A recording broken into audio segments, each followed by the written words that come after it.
الأجل مولا مولا. اعوذ باللہ السمیع العلیم من الشیطان الرجیم. بسم اللہ الرحمن الرحیم.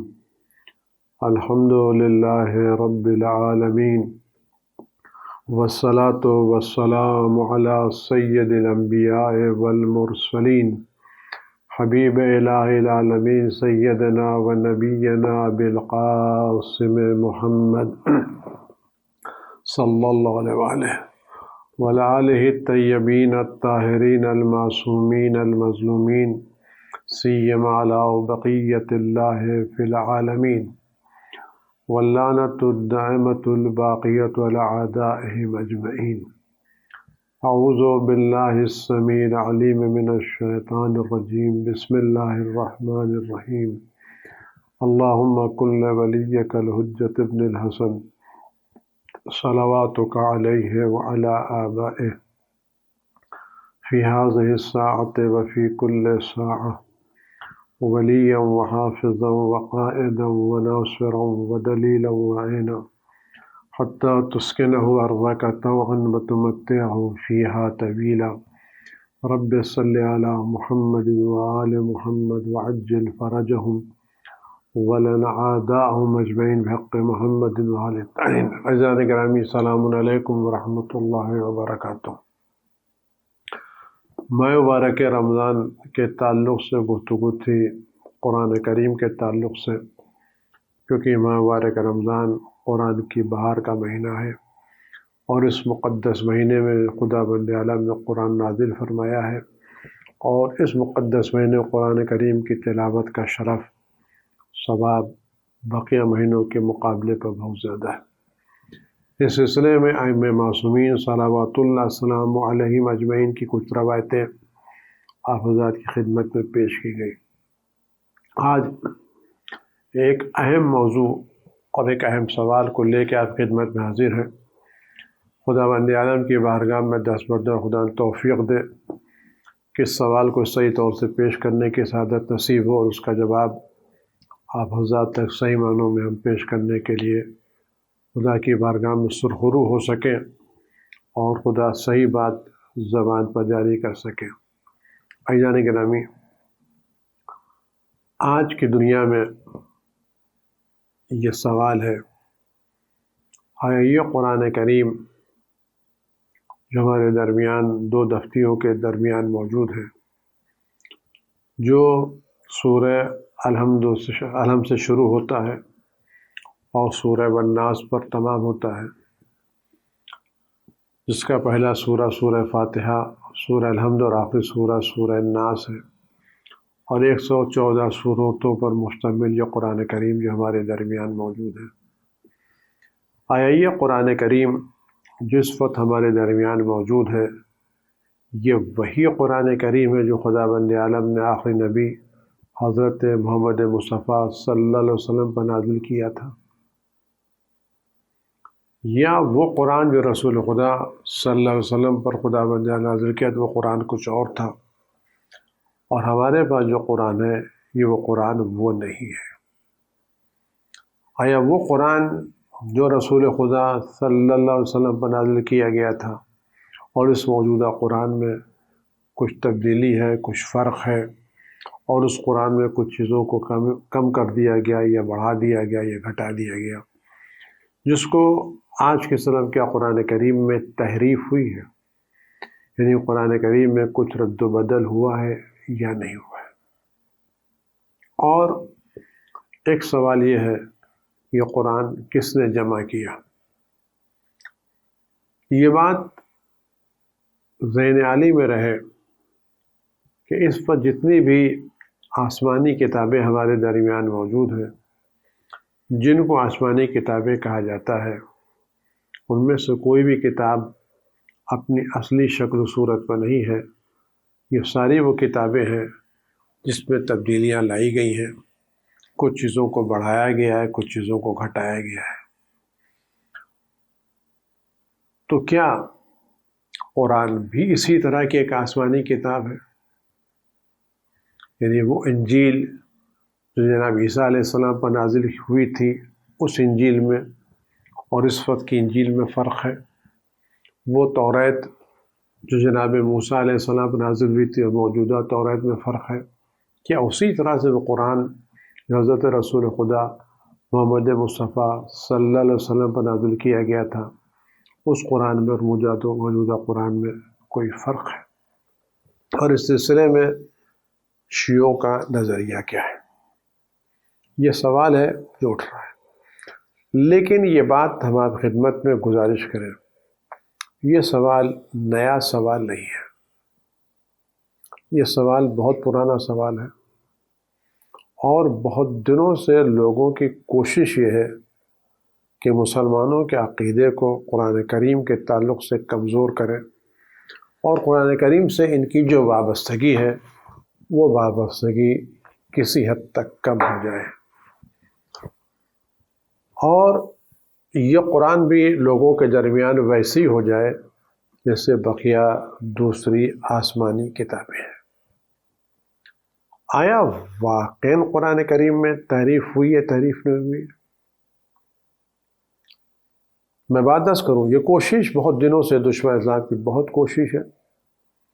اس میں چند باتیں آپ خدمت میں گزارش کرنا ہے کہ ہمارے پاس جو قرآن موجود ہے اس میں ائمہ معصومین علیہ السلام سے لے کے آج تک ہمارے جتنے بھی علماء گزرے ہیں سارے کے سارے علماء روز اول سے لے کے آج تک اس بات کے قائل ہیں کہ اس وقت جو قرآن ہمارے درمیان میں ہے یہ وہی قرآن ہے جو حضرت رسول خدا صلی اللہ علیہ وسلم پر نازل ہوا تھا.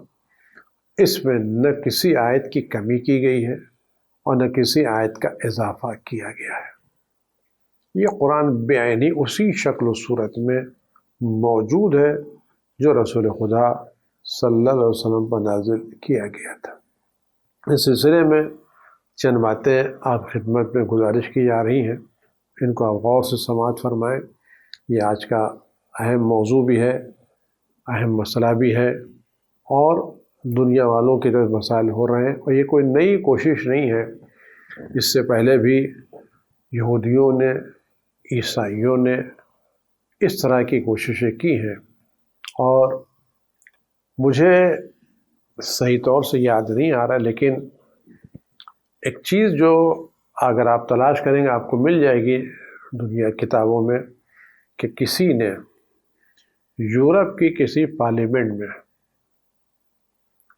قرآن لے کر کے یہ اعلان کیا تھا کہ جب تک یہ قرآن مسلمانوں کے درمیان موجود ہے اس وقت تک ہم مسلمانوں کا کچھ بگاڑ نہیں سکتے. اگر یہ جملہ مل جائے آپ تلاش کریں تو اس بات کی دلیل ہے کہ وہ لوگ جو مسلمانوں پر قبضہ کرنا چاہتے ہیں ان کی کوشش یہ ہے کہ مسلمانوں کے عقیدے کو قرآن کے تعلق سے کمزور کر دے اور مسلمانوں کا رابطہ قرآن سے کمزور تر ہو جائے. اس میں کہتے ہیں آپ غور کریں کیا واقعی قرآن میں تبدیلی ہو سکتی ہے؟ قرآن میں تبدیلی کا مطلب کیا ہے؟ یہ بات پہنچتی کہاں تک ہے؟ یہ بات پہنچتی کہ اگر ہم اس بات کے قائل ہو جائیں قرآن کریم میں تحریف ہو گئی ہے، قرآن اپنی اصلی شکل و صورت میں موجود نہیں ہے، تو یہ بات جاتی تو کہاں تک جاتی ہے؟ اس بات کا سرا کہاں تک پہنچتا ہے؟ اس بات کا سرا اگر آپ لے کے جائیں گے تو معاذ اللہ ثم معاذ اللہ بات پہنچے گی حضرت رسول خدا صلی اللہ علیہ وآلہ وسلم تک. کیوں میں یہ بات عرض کروں؟ حضرت رسول خدا صلی اللہ علیہ وسلم کو جب خدا بند عالم نے مبعوث فرمایا تو ان کو یقین تھا کہ میں سلسلے انبیاء کا آخری نبی ہوں اور سلسلے رسول کا آخری رسول ہوں. اب میرے بعد کوئی نبی کوئی رسول آنے والا نہیں ہے. میری کتاب کے بعد کوئی دوسری کتاب نازل ہونے والی نہیں ہے. نہ میرے بعد کوئی نبی آنے والا ہے اور نہ میرے بعد کوئی آسمانی کتاب نازل ہونے والی ہے. یہ بات ذہن میں رہے. نہ پیغمبر کے بعد کوئی نبی آنے والا ہے اور نہ قرآن کے بعد کوئی دوسری کتاب نازل ہونے والی ہے. آیا انسان کی ہدایت صبح قیامت تک کی ضمانت ہے یا نہیں؟ پیغمبر آئے کس لیے تھے؟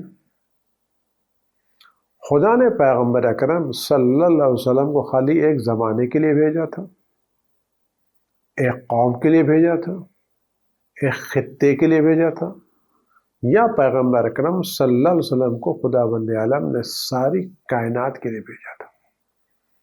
وما ارسلناک الا رحمۃ للعالمین. ہم نے آپ کو عالمین کے لیے رحمت بنا کے بھیجا ہے. آپ کو انی رسول اللہ علیکم جمیعا، میں تم سب کے لیے اللہ کا رسول ہوں. تو پیغمبر اکرم صلی اللہ علیہ وآلہ وسلم کی رسالت عالمی رسالت ہے اور ابدی رسالت ہے، ہر ایک کے لیے ہے اور ہر زمانے کے لیے صبح قیامت تک. پیغمبر آئے کس لیے تھے؟ قرآن کیا کہتا ہے؟ ہم نے قرآن تخرج الناس من الظلمات النور، آپ لوگوں کو ظلمتوں سے نکال کر نور کی طرف لے کے آئے، لوگوں کو گمراہی سے ہدایت کی طرف لے کر کے آئے.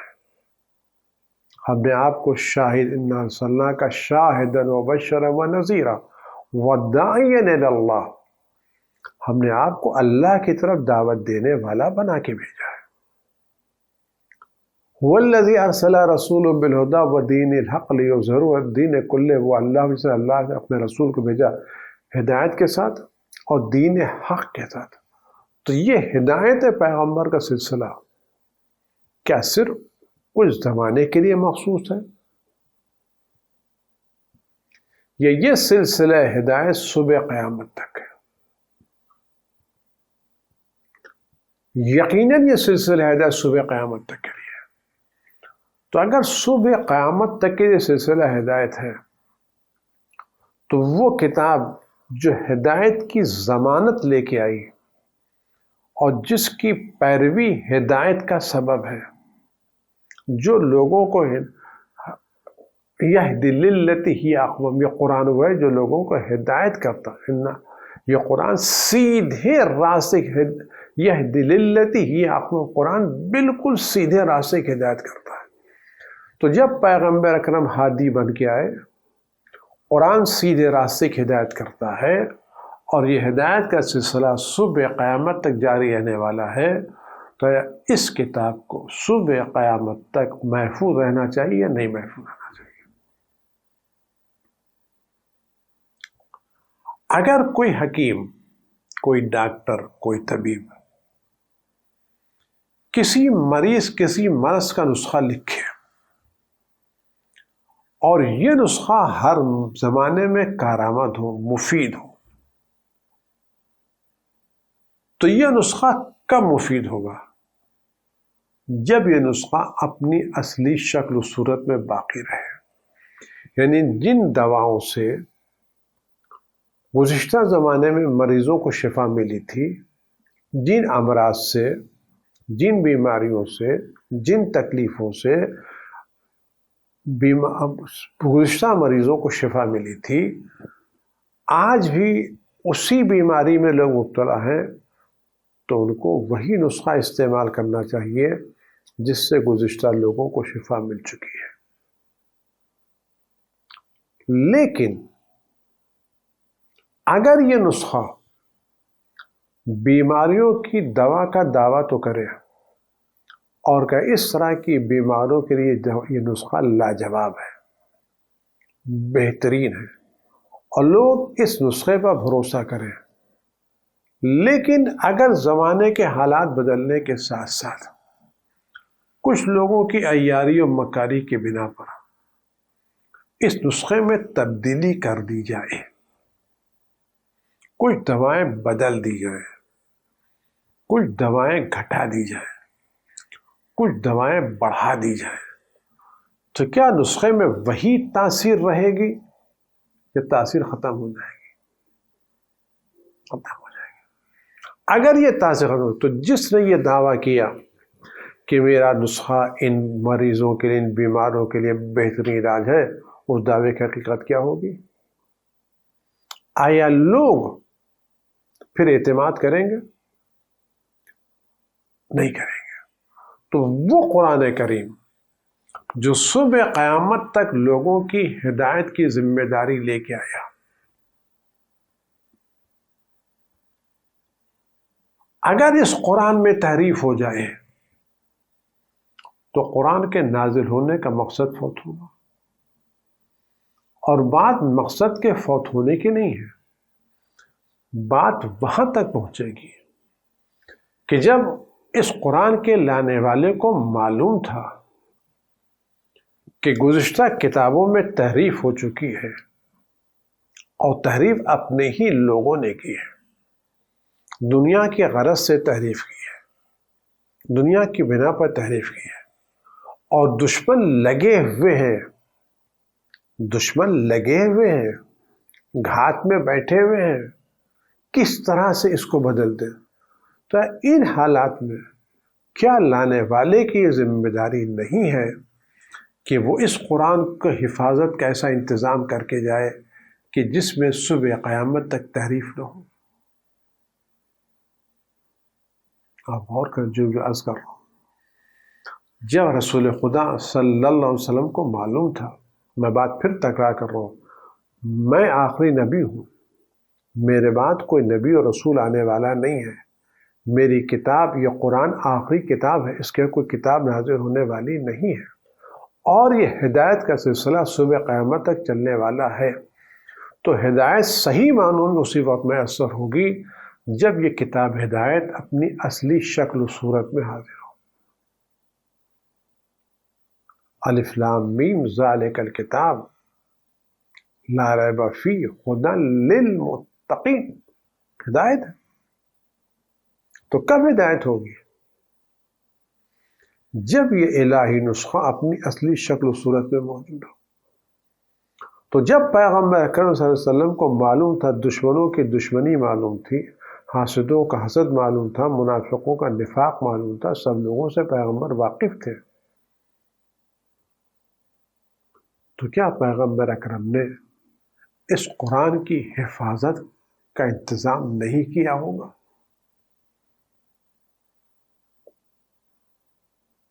یقیناً کیا۔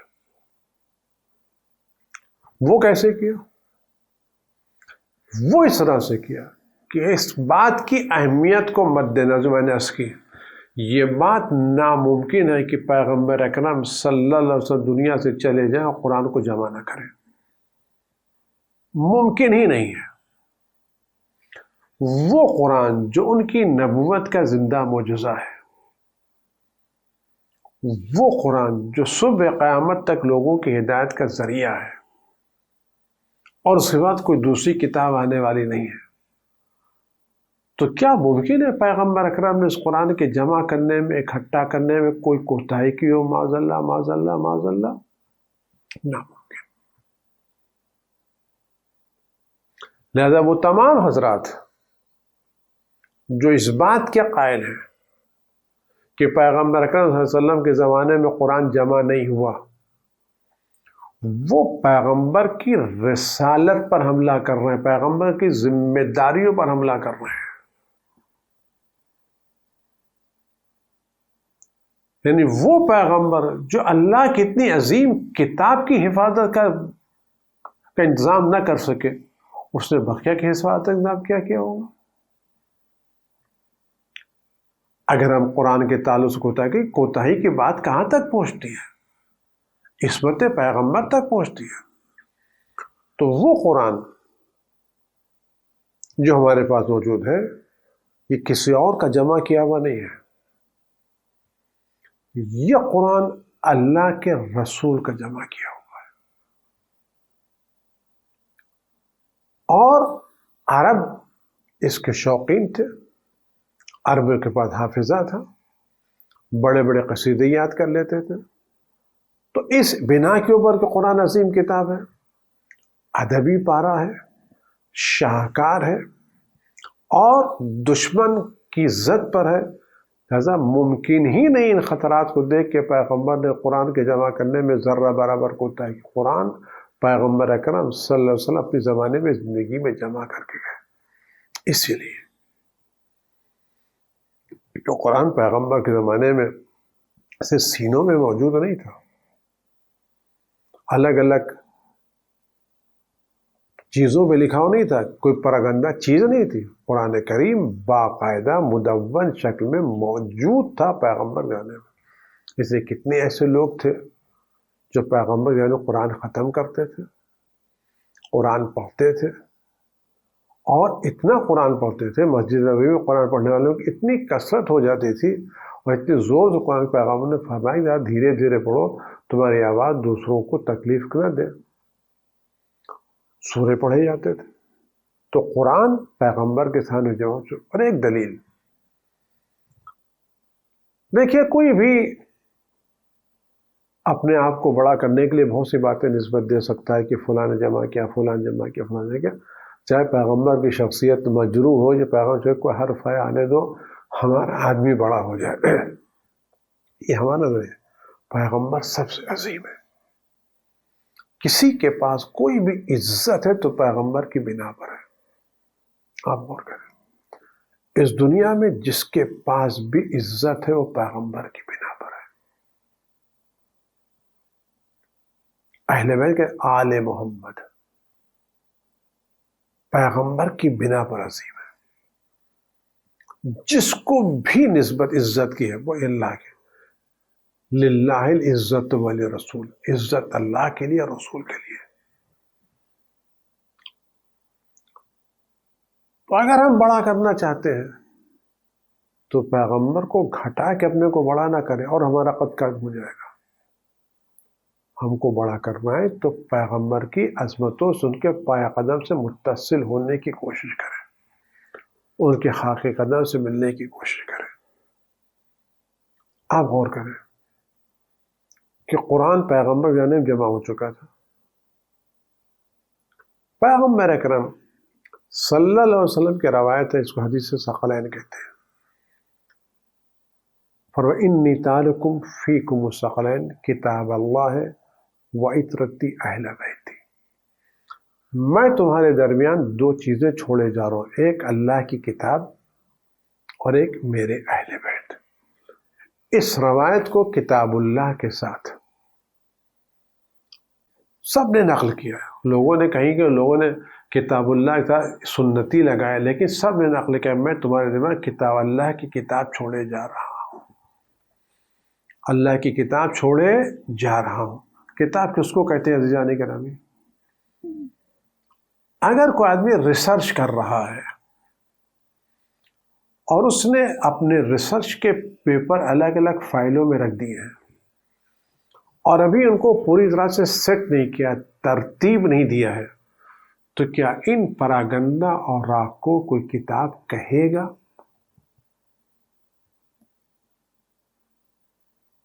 ایک شاعر نے اپنے اشعار لکھے ہیں، کچھ شعر یہاں کوئی، اگر اس شاعر نے اس پورے اشعار کو جہاں پر جمع نہیں کیا تو کیا اس کو دیوان کہے گا؟ یادداشت تحقیق جو مختلف پیپر پر لگی ہوئی ہے، کچھ اس فائل میں، کچھ اس فائل میں، کچھ اوپر کچھ نیچے، کوئی ادھر، ان مجموعہ یادداشت کو، تحقیقی نتائج کو کتاب نہیں کہا جاتا۔ کتاب اسی وقت کہا جاتا ہے جب کوئی چیز مکمل ہو جائے، مرتب ہو جائے، ترتیب سے آ جائے۔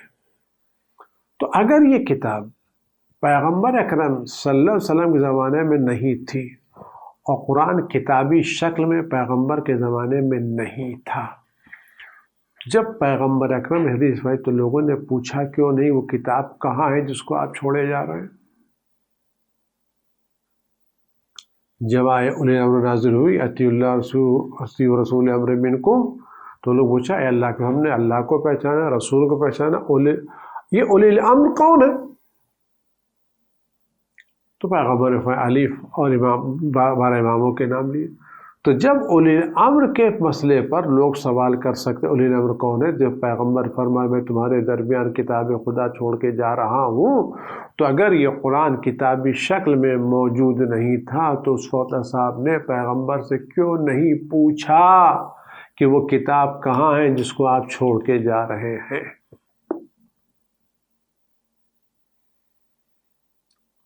کتاب پیغمبر مکمل کا۔ دوسری چیز، اگر یہ قرآن کتابی شکل میں موجود نہ ہوتا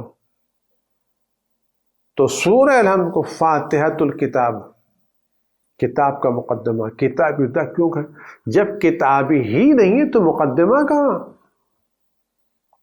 ہمیشہ مقدمہ کتاب کے مکمل ہونے کے بعد لگایا جاتا ہے۔ یہ سورہ الحمد کو فاتحۃ الکتاب کہنے کا مطلب کیا ہے؟ سورہ الحمد کو فاتحۃ الکتاب کہنے، قرآن کتابی شکل میں پیغمبر کے زمانے میں تھا،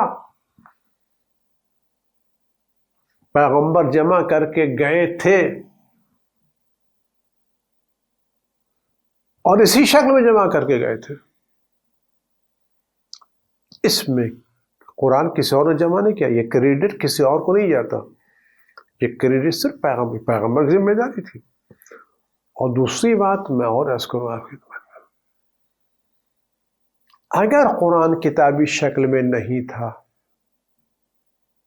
پراگندہ اور آخر کہتے ہیں کہ صاحب کچھ پتھروں پر لکھے ہوئے تھے، کچھ چھالوں پر لکھے ہوئے تھے، کچھ کھالوں پر لکھے ہوئے تھے، کچھ درختوں پر لکھے تھے، کچھ لکڑیوں پر لکھے، اس زمانے میں جو چیزیں لکھنے کی تھی اس پر لکھے تھے، کچھ ہڈیوں پر لکھی جاتی تھی، تختیوں پر لکھی جاتی تھی، چھالوں پر لکھی جاتی تھی، چیزوں پر لکھی جاتی تھی، سب تو اس وقت ایک سوال، اگر قرآن کتابی شکل میں نہیں تھا، مدون شکل میں نہیں تھا، ایک مرتب شکل نہیں تھا، تو جس پر رسول خدا صلی اللہ علیہ وسلم نے اپنے آخری دنوں میں اپنے گھر میں اصحاب کے مجمع سے فرمایا کہ قلم اور دوات لے آؤ، میں تمہارے ایک ایسا نسخہ لکھ دوں جس کے بعد تم گمراہ نہ ہو، تو اس وقت کیوں لوگوں نے کہا تھا ہمیں اللہ کی کتاب کافی ہے؟ اگر قرآن کتابی شکل میں نہیں تھا تو یہ کیوں کہا گیا ہمیں اللہ کی کتاب کافی ہے؟ یہ جملہ بتا رہا ہے کہ قرآن کتابی شکل میں موجود تھا اور پیغمبر کے زمانے میں موجود تھا۔ قرآن پیغمبر کے زمانے میں قرآن جمع شدہ موجود تھا، اس میں ذرہ برابر تبدیلی نہیں آئی۔ اس وقت جو قرآن ہمارے درمیان ہے یہ وہ قرآن ہے جو رسول خدا صلی اللہ علیہ وسلم جمع کر کے گئے تھے، اس میں کسی طرح کی تبدیلی واقع نہیں ہوئی، ہو نہیں سکتی۔ بات ابھی یہاں تمام کرتے ہیں۔ اس سلسلے میں خود قرآن کریم نے اپنی حفاظت کی تذکرہ کیا ہے، اور پھر ذیل میں ہم اپنے ان علماء کا تذکرہ کریں گے جو قرآن کریم میں کسی طرح کی بھی تحریف کا قائل نہیں ہے، اور ان کا یقین ہے اور عقیدہ ہے کہ قرآن یہ وہی ہے جو ہمارے درمیان موجود ہے، یہ وہی قرآن جو رسول خدا صلی اللہ علیہ وسلم پر نازل کیا گیا تھا۔ والسلام علیکم ورحمۃ اللہ وبرکاتہ۔ اللهم صل على محمد وآل محمد وعجل فرجهم